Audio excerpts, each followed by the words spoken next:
നമ്മളോടൊപ്പം ഇപ്പോൾ ശാസ്ത്ര നിരീക്ഷകൻ രാജഗോപാൽ കമ്മത്ത് ചേരുന്നു. നമസ്കാരം. ഇപ്പോൾ ഏതായാലും രാജ്യത്തിന് തന്നെ അഭിമാനകരമായ ഒരു നിമിഷത്തിനാണ് നമ്മൾ കാത്തിരിക്കുന്നത്. ഏതായാലും ഇപ്പോൾ കൗണ്ട് ഡൗൺ ഏതായാലും താൽക്കാലികമായി നിർത്തിവെച്ചിരിക്കുന്ന ഒരു സാഹചര്യമാണുള്ളത്. ഈ ഒരു എന്തെങ്കിലും സാങ്കേതികമായ എന്തെങ്കിലും കാരണങ്ങൾ കൊണ്ടായിരിക്കുമോ ഈ ഒരു കൗണ്ട് ഡൗൺ ഇപ്പോൾ താൽക്കാലികമായി നിർത്തിവെച്ചിരിക്കുന്നത്? പല കാര്യങ്ങളുണ്ട്. ഒന്ന് നമ്മുടെ അന്തരീക്ഷത്തിന്റെ കാര്യങ്ങളുണ്ട്. പിന്നെ സ്പേസ് ഡെബ്രിയുടെ ആ ഒരു വിൻഡോ കിട്ടിയെങ്കിൽ മാത്രമേ അവർ വിക്ഷേപണം ചെയ്യുകയുള്ളൂ.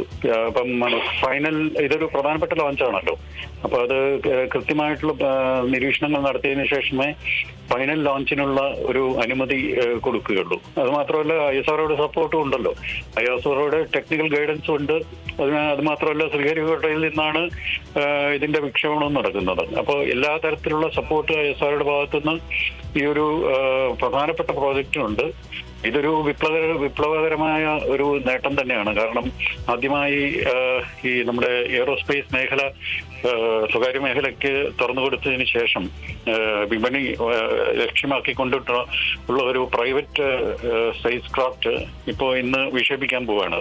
നേരത്തെ തന്നെ വർഷങ്ങൾക്ക് മുമ്പ് ഇവരുടെ ഒരു സബ് ഓർബിറ്റൽ ഫ്ലൈറ്റ് വിജയകരമായിട്ട് പൂർത്തിയാക്കിയിരുന്നു. ഇതിപ്പോൾ ഓർബിറ്റൽ ഫ്ലൈറ്റ് ആണ്. ചെറിയ പേലോഡുകൾ, ഒരു ടെക്നോളജി ഡെമോൺസ്ട്രേഷൻ എന്നുള്ള നിലയിൽ ചെറിയ പേലോഡുകൾ ചെറിയ ഒരു റോക്കറ്റ് ഉപയോഗിച്ച് വിക്ഷേപിക്കുക എന്നുള്ളതാണ് ഇന്നത്തെ ലക്ഷ്യം.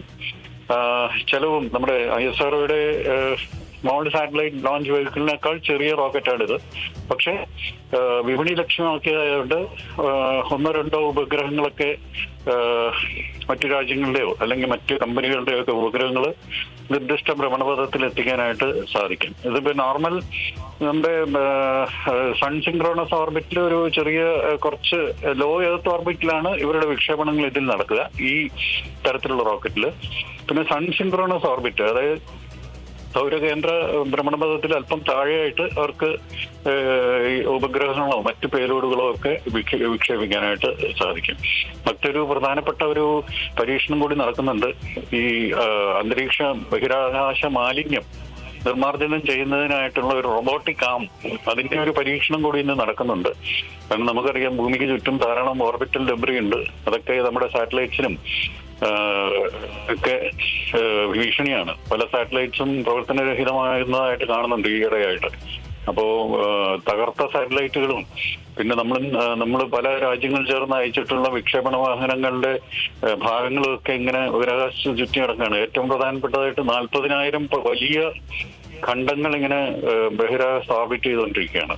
അപ്പൊ ഇതിന്റെ ഒരു ലക്ഷ്യം എന്ന് പറയുന്നത് ഒന്നുകിൽ ഗ്രേവ്യാർഡ് ഓർബിറ്റ് എന്ന് പറയുന്ന ഓർബിറ്റിലേക്ക് ഇവയെ തള്ളിവിടുക, അല്ലെന്നുണ്ടെങ്കിൽ ചെറിയവയൊക്കെ ആണെന്നുണ്ടെങ്കിൽ ഭൂമിയുടെ അന്തരീക്ഷത്തിലേക്ക് കത്തിയമരാനായിട്ടുള്ള ഒരു ശ്രമം നടത്തുക എന്നുള്ളതാണ് ഈ റോബോട്ടിക് ഒരു വാക്യൂം ക്ലീനർ പോലെ പ്രവർത്തിക്കുന്ന, അല്ലെന്നുണ്ടെങ്കിൽ ഒരു റിവേഴ്സ് വാക്യൂം ക്ലീനർ പോലെ പ്രവർത്തിക്കുന്ന ഒരു സംവിധാനം പിടിച്ചെടുത്തുകൊണ്ട് ഭൂമിയുടെ അന്തരീക്ഷത്തിലേക്ക് കടത്തിവിടുക, അതിനെ കത്തിയിരി വെച്ച് കളയുക എന്നുള്ള ഒരു ലക്ഷ്യമാണ്. അപ്പൊ അതൊരു നല്ല പ്രോജക്റ്റാണ്. ജപ്പാനൊക്കെ ഇതിനു മുമ്പ് ചെയ്തിട്ടുണ്ട്.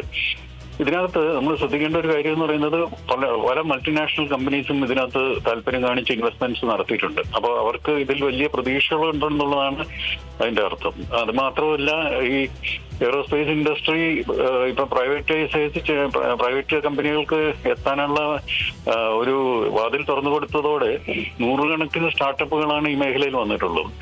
അത് വലിയൊരു നേട്ടം തന്നെയാണ്. നമ്മളിപ്പോ മറ്റു രാജ്യങ്ങളുടെ നേട്ടങ്ങളെ ഇപ്പം കഴിഞ്ഞ ദിവസം തന്നെ ഉണ്ടായ നേട്ടങ്ങളെ വലിയ നേട്ടങ്ങളായിട്ട് കാണുമ്പോഴും നമ്മുടെ ഇവിടുത്തെ നേട്ടങ്ങളെ വളരെ വില കുറച്ച് കാണുന്ന ഒരു രീതിയാണ് പൊതുവെ കണ്ടുവരുന്നത്. ഇത് ശരിക്കും വലിയ മാധ്യമ ശ്രദ്ധയും വലിയ ചർച്ചയും ഉണ്ടാകേണ്ട ഒരു വിഷയം തന്നെയാണ്. കാരണം ഈ ഒരു റോക്കറ്റിന്റെ വിജയം എന്ന് പറയുന്നത് ഇന്ത്യൻ സ്പേസ് ഇൻഡസ്ട്രിയിലെ വലിയൊരു നാഴികക്കല്ലാണ്. അതിന് യാതൊരു സംശയവുമില്ല. കാരണം ഇവർക്ക് അടുത്ത ഈ 3D പ്രിന്റഡ് എൻജിൻസും പിന്നെ വളരെ ഭാരം കുറവുള്ള റോക്കറ്റ് ബോഡിയൊക്കെയാണ് ഉള്ളത്.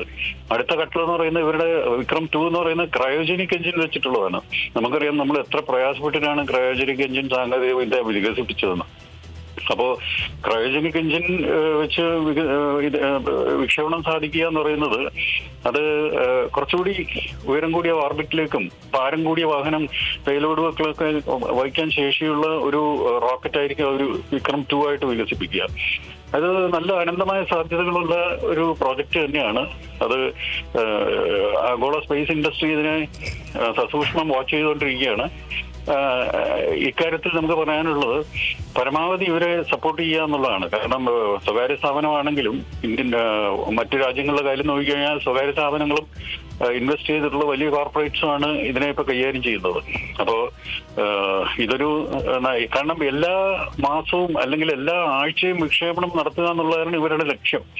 അതായത് ലോകരാജ്യങ്ങൾ ഇപ്പോൾ സ്പേസ് പ്രോഗ്രാം ഡെവലപ്പ് ചെയ്യാൻ പറ്റാത്ത മറ്റു രാജ്യങ്ങൾ അവർക്ക് ഇവരുടെ ഒരു ദൗത്യങ്ങളെ ആശ്രയിക്കാവുന്നതാണ്. ഇപ്പോൾ യൂണിവേഴ്സിറ്റികളും ഈ ഗവേഷണ സ്ഥാപനങ്ങളും സ്വകാര്യ സംരംഭങ്ങളും പിന്നെ ടെലികമ്മ്യൂണിക്കേഷൻ കമ്പനികളും അങ്ങനെ ഒരു സാധ്യത അനന്തമാണ്. അപ്പൊ അങ്ങനെ ഒരു സാധ്യതയെ ഉപയോഗപ്പെടുത്തുക എന്നുള്ളതാണ് ഇത്തരത്തിലുള്ള ലക്ഷ്യങ്ങളുടെ എല്ലാം. PSLVയിലോ അല്ലെങ്കിൽ GSLVയിലോ ഒന്നും നമുക്ക് അയച്ച് ഇത് ചെയ്യാൻ പറ്റത്തില്ല. കാരണം അതിന്റെ കോസ്റ്റും വളരെ വലുതാണ്. ഇതിന്റെ കോസ്റ്റ് എന്ന് പറയുന്നത് മാക്സിമം ഒരു 80-86 കോടി രൂപയെ മാത്രമേ ഉള്ളൂ ഒരു ലോഞ്ചിന്. ഇപ്പൊ നമുക്ക് SSLV ഇപ്പൊ സ്മോൾ സാറ്റലൈറ്റ് ലോഞ്ച് വെഹിക്കിളിന് തന്നെ വലിയ കോസ്റ്റ് വരുന്നുണ്ട്. ഇതിന്റെ 2 ഇരട്ടി കോസ്റ്റ് വരുന്നുണ്ട് ISROയുടെ ഏറ്റവും ചെറിയ റോക്കറ്റിന് പോലും. അപ്പൊ അങ്ങനെ കോസ്റ്റ് ഇഫക്റ്റീവ് ആയിട്ടുള്ള ദൗത്യങ്ങൾ അത് വളരെ പ്രാധാന്യമുള്ളതാണ്. ഇനിയിപ്പോ അടുത്ത വരും ഘട്ടങ്ങളിലൊക്കെ ഇന്റർനെറ്റും മറ്റ് ആശയവിനിമയ സംവിധാനങ്ങളും ഒക്കെ ചെറിയ ഉപഗ്രഹങ്ങളെ വെച്ചിട്ടായിരിക്കും. കാരണം വളരെ ചെറിയ ഉപഗ്രഹങ്ങൾ കുറച്ച് കാലയളവിലേക്ക് പ്രവർത്തിക്കുമ്പോൾ വെച്ചിട്ടായിരിക്കും സാധ്യമാവുക. നമുക്കിപ്പോൾ തന്നെ അറിയാം സ്റ്റാർലിങ്ക് സാറ്റലൈറ്റ്സ് ഒക്കെ അനേകം സാറ്റലൈറ്റ്സുകൾ ഒറ്റ വിക്ഷേപണത്തിൽ തന്നെ അയച്ചിട്ട് ഇന്റർനെറ്റ് ലോകമെമ്പാടും സാധ്യമാക്കുന്ന കമ്പനികളെ കുറിച്ച് നമുക്കറിയാം. ഏകദേശം അതുപോലെ തന്നെ ഇന്ത്യക്കും ആ രീതിയിലുള്ള നേട്ടങ്ങൾ സ്വന്തമാക്കാൻ കഴിയും. അതുമാത്രമല്ല മറ്റു രാജ്യങ്ങൾക്കും ഇതുപോലെ തന്നെ ഇവരുടെ സർവീസസ് യൂസ് ചെയ്യാൻ പറ്റും. അങ്ങനെ വലിയൊരു വിപണി നമ്മൾ സ്വന്തമാക്കുമ്പോഴാണ് ആഗോള സ്പേസ് വിപണിയുടെ ഒരു ചെറിയ ശതമാനമെങ്കിലും തൽക്കാലം സ്വന്തമാക്കാനായിട്ട് നമുക്ക് സാധിക്കും. ISROയുടെ വാണിജ്യ ദൗത്യങ്ങൾക്ക് ഒപ്പം ഇതുപോലെയുള്ള എയറോസ്പേസ് കമ്പനികളുടെ ദൗത്യങ്ങൾ കൂടി തീർച്ചയായിട്ടും നമുക്ക് ഉപയോഗപ്പെടുത്താനായിട്ട് സാധിക്കും. നല്ലൊരു നീക്കമാണ് ISRO ഇവരെ പരമാവധി സപ്പോർട്ട് ചെയ്യുന്നത്. ISROയുടെ മറ്റു ടെക്നിക്കൽ ട്രാൻസ്ഫർ ഒന്നും ഇവിടെ നടന്നിട്ടില്ല. പക്ഷെ അവരുടെ ടെക്നിക്കൽ സപ്പോർട്ടുണ്ട് ലോഞ്ചിനും മറ്റു കാര്യങ്ങൾക്കും. ലോഞ്ച് പാഡ് കൊടുക്കുക, അതുപോലെ തന്നെ മറ്റു ടെക്നിക്കൽ സപ്പോർട്ട്, ഓർബിറ്റിലേക്ക് പോകുന്ന അത്തരത്തിലുള്ള കാര്യങ്ങൾ. ഇതിപ്പോ ഒരു 4 സ്റ്റേജ് റോക്കറ്റാണ്. 3 സ്റ്റേജ് സോളിഡ് ഫ്യൂലും 1 സ്റ്റേജ് ലിക്വിഡ് ഫ്യൂലുമാണ്. അപ്പൊ ഇതിന്റെ പ്രധാനപ്പെട്ട ഒരു കാര്യം എന്ന് പറയുന്നത് രണ്ടാമത് റീസ്റ്റാർട്ട് ചെയ്യാൻ പറ്റുന്നതാണ്. നിർദ്ദിഷ്ട ഭ്രമണപഥത്തിലേക്ക് കൃത്യമായി എത്തിക്കാനായിട്ട് ഈ ലിക്വിഡ് എഞ്ചിൻ റീസ്റ്റാർട്ട് ചെയ്യാൻ പറ്റും. ഒന്ന് ഓഫ് ചെയ്തിട്ട് വീണ്ടും റീസ്റ്റാർട്ട് ചെയ്തിട്ട് ഒരു കോസ്റ്റിംഗ് എന്ന് പറയുന്ന ഒരു പ്രവർത്തനമുണ്ട്. ആ കോസ്റ്റിങ്ങിലൂടെ കൃത്യമായ ഭ്രമണപഥത്തിൽ ഇതിനെത്തിക്കാനായിട്ട് സാധിക്കും. അപ്പൊ എല്ലാ കാര്യങ്ങളും എല്ലാ ലൂപ്പ് ഹോൾസും അടച്ചുകൊണ്ടിട്ടാണ് ഈ രീതിയിലുള്ള ഒരു ലോഞ്ച് തയ്യാറാകുന്നത്. ഇപ്പോ താൽക്കാലികമായ ഒരു സാങ്കേതികമായിട്ടുള്ള നിരീക്ഷണം അത് പൂർണ്ണമായിട്ടും തൃപ്തിയാകുന്നതോടെ അതിന്റെ ലോഞ്ച് നടക്കും. ചിലപ്പോൾ കുറച്ച് താമസിച്ചെന്നിരിക്കും, പക്ഷെ എന്തായാലും ലോഞ്ച് സാധ്യമാകും എന്നുള്ളതാണ് ഇപ്പോഴത്തെ പ്രതീക്ഷ.